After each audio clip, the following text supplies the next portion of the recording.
හැමෝගෙන් පොඩි ඉල්ලීමක් කරනවා මේ වීඩියෝ එක බලන්න.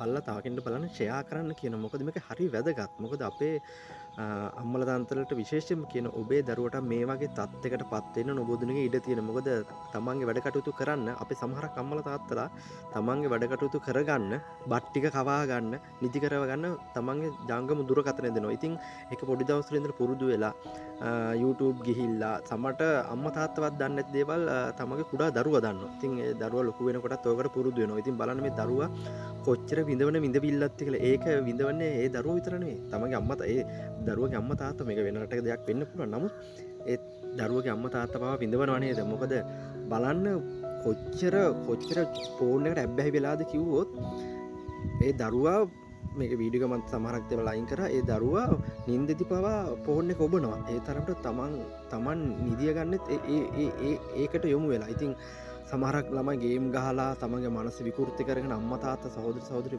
අඳුරන්නේ නැති තත්ත්වයට පවා පත් වෙලා තිනවා. මම හැමෝගෙම ඉල්ලනවා. තමන්ගේ ලේසියට පහසුවට තමන්ගේ ජංගම දුරකථන දරුවට දීලා දරුවා විනාශ කරන්න එපා. මේ සමහරක් අම්මලා තාත්තලා ඉන්නෝ අපේ දරුවනේ අපිනේ විනාශ කරගන්න කියන තත්ත්වෙට එහෙම හිතන අම්මලා තාත්තලා ඉන්න අවසානට තමන්ගේ දරුවගේ ජීවිතේ විනාශ වෙනන් පස්සේ අඬලා දොඩලා අනේ කියලා වැඩක් නැහැ. ඉතින් ඒ අනේ කියන්නට ඉස්සෙල්ලා තමන්ගේ දරුවා ආරක්ෂා කරගන්න.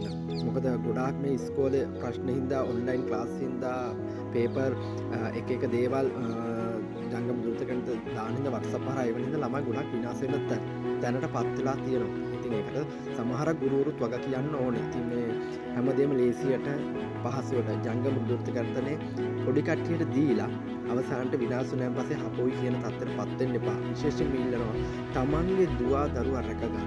ඉතින් මේක සමහර අම්මලා තාත්තලා වටිනකම් නැති වෙයි. මොකද ඒ තත්ත්ව සමහර අම්මලා තාත්තලා ඉන්න තමන්ගේ දුවා දරුවා වටින අම්මලාගේ විශේෂයෙන්ම ඉන්නවා. තමන්ගේ දුවා දරුවා මේ වීඩියෝ එක බලන්න. මේක වීඩියෝ එක බැලුවෙන් පස්සේ ඔයාලට අදහසක් ගන්න පුළුවන්.